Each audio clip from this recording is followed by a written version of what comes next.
Hello, orchestra students. It's your favorite teacher, Miss Vitites. Today's lesson is called How to Turn a Hot Mess into a Productive Practice Session. To start with,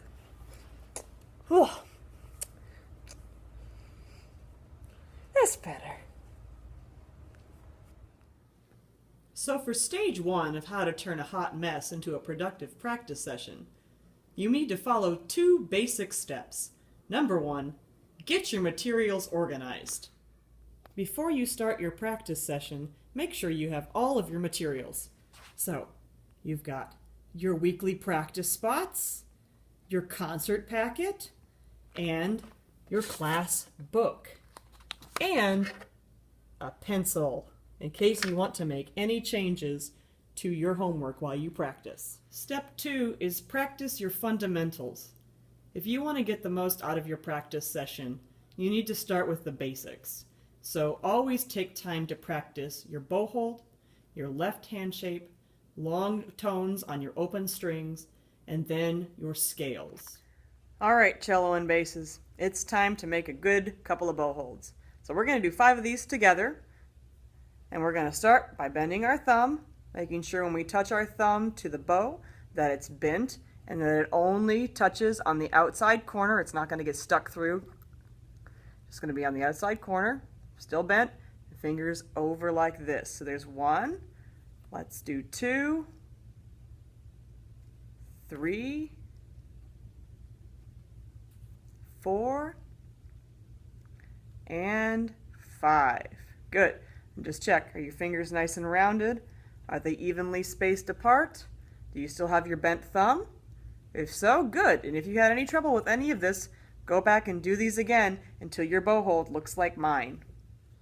Okay, cellos and bass, let's practice some left hand shapes.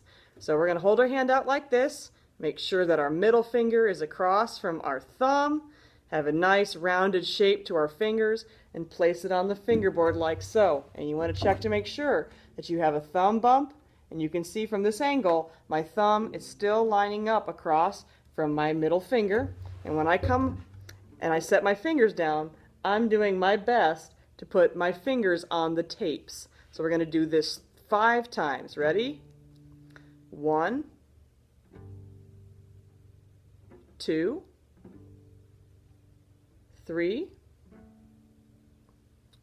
4, and 5. And let's just double check. My elbow's nice and in the air. It's not collapsed at my side. I've got nice rounded fingers. I am ready to go. All right, basses. We're going to practice some long tones together. So, just so that this video lines up with what the cellos are doing, we're going to start on our A string first. We're going to do 4 long A's, then move to your D string, your G string, and lastly, your C string. All right, let's do this. On your A string, 4 long A's.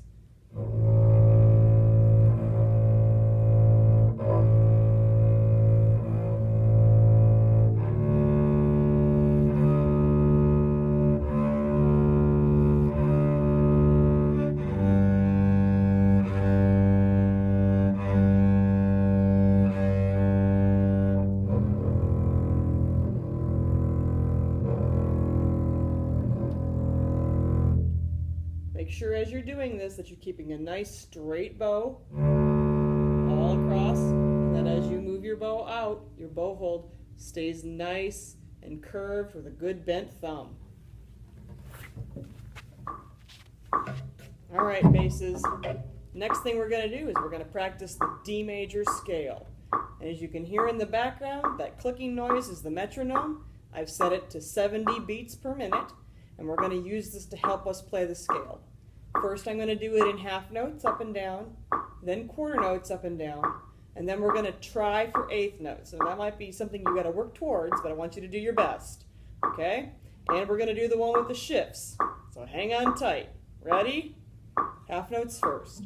1, 2, 3, 4.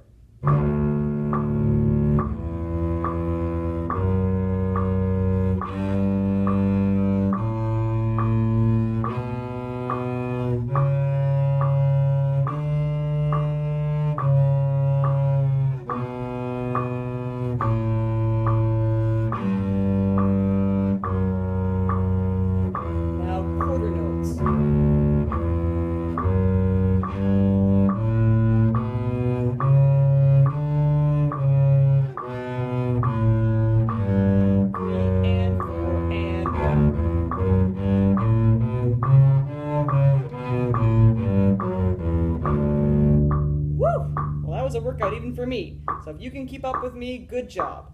So just to review, the biggest challenge for the D major scale is shifting from B in first position to C sharp in third position. So just make sure that you're putting your second finger down when you're shifting.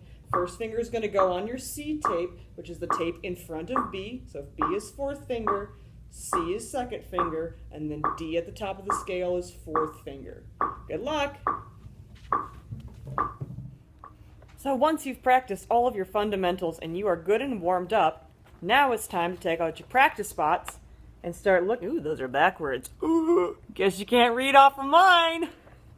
Anyway, you'll look at your practice spots and start going through those. So think about what were some things you might have struggled with in class. What did Miss Foe tell you to have ready for tomorrow? And start checking things off the list. But only do that after you've done a good solid warm-up. Bye!